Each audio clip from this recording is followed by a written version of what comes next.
Hello everyone, my name is Gabby Arnold, and I will be introducing the theme of what we will be discussing in this podcast, as well as speaking about the first piece of art we have brought in as an example. Our theme discusses religion as a political tool in ancient societies versus present-day United States. We will discuss several ancient art pieces and one modern image which is a current-day example of a piece of modern artistic photography. Ancient rulers considered their public image extremely important, and went to great lengths to manipulate how they were perceived. One of these manipulation tactics included leveraging religion as a source of authority. Rulers claimed their power came directly from the gods, a concept known as sacred kingship. Leaders often had significant control over religious institutions, such as temples, which served as both religious and economic centers. The present-day Trump administrations achieve a similar outcome by utilizing Christianity to promote their political agendas. Donald Trump himself actively promotes Christian nationalism, which is an ideology proposing that the U.S. was founded as a Christian nation. Christian nationalists believe that Christian values should hold primacy in American law and public life, often blurring the lines between church and state. Overall, we have observed similarities between how religion is used in politics in ancient societies around the world and in our modern-day United States. Our first piece of ancient art takes us back to between 1792 and 1750 BCE and Babylon, which is present-day Iraq. The stele of King Hammurabi is a primary artwork that elucidates precisely what the theme of this podcast is: religion and politics. The artwork depicts Babylonian sun god Shamash seated on a throne, handing a scroll of laws to King Hammurabi, who is standing on the left. The meaning of this stele is that the laws written on the scroll were given to Hammurabi by the gods, or in other words, the divine mandate to rule.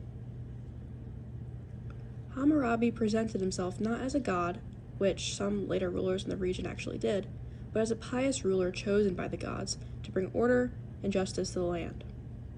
This perception made disobeying the king a religious offense, not just a secular one, which strengthened loyalty amongst his subjects. By intertwining religious belief with his legal and political structure, Hammurabi established a powerful, centralized authority that deeply influenced subsequent civilizations and their legal systems, including elements found in even early Hebrew law.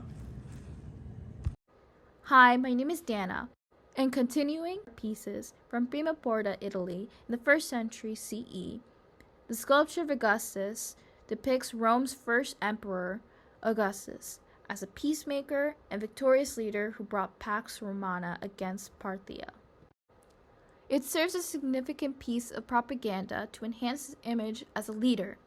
The sculpture features two central figures. To the left, a Parthian is returning a military standard to a Roman figure, symbolizing Augustus' diplomatic victory over the Parthians. Beneath Augustus' breastplate, we find Tellus, the earth goddess, holding a cornucopia, a symbol of abundance. Above the breastplate, there are representations of god and goddesses, including Callias, the sky god, and Sol, the sun god, gaze down upon Augustus. On the side of the plate, the sculptures are female personifications representing the territories conquered by Augustus, depicting in postures of submission. In addition, we have Cupid riding a dolphin. Cupid referencing how Augustus is the descendant to Venus, the goddess of love and prosperity. The dolphin symbolizes the battle of Actium in the 31st BCE, Augustus' victory over Mark Antony and Cleopatra, which made Augustus the sole ruler of the empire.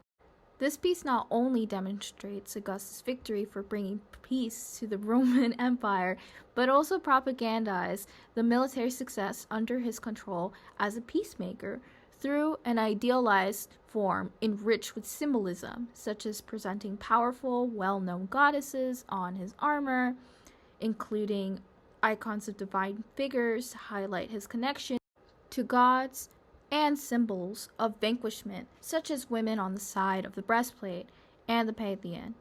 This all supports the idea that the sculpture presents Augustus as the top military leader. Our third piece from Ravenna, Italy, the Emperor Justinian and his revenue, a mosaic portrait from 526 to 547 Common Era, in the Church of St. Vital, propagandized the hierarchical authority Justinian had over the Byzantine Church, using religious references infused with military control. An example of using religious figures is the position of the Justinian's halo, which makes him seem like a divine ruler, as well as how Christ was depicted.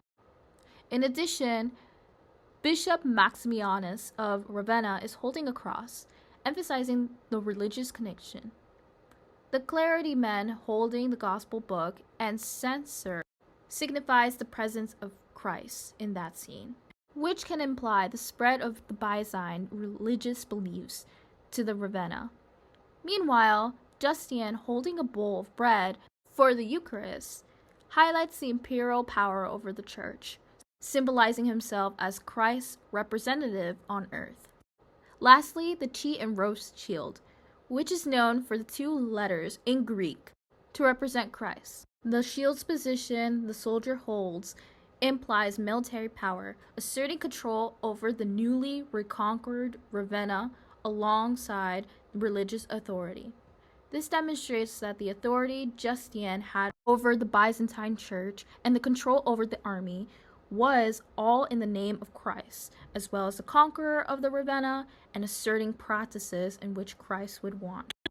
Purposely, the Byzantine Empire point of view was fusing political and religious beliefs towards symbolism in order to show that its authority is powerful.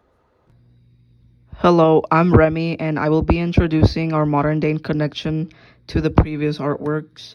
We will be discussing how the Trump administration has used Christianity for political gain through photography. This brings us to an infamous photo op with President Donald Trump from July 1st, 2020 at St. John's Episcopal Church near the White House. This happened right as the George Floyd protests and riots were gaining traction. In fact, St. John's Church had been damaged by fire and graffiti the night before the photo op. By this point, tensions were running high as the president was threatening to deploy the National Guard to quell civil unrest. And in the worst-case scenario, the U.S. military could have been involved. The following day, law enforcement cleared out peaceful protesters gathered at Lafayette Square, using riot control tactics such as tear gas, rubber bullets.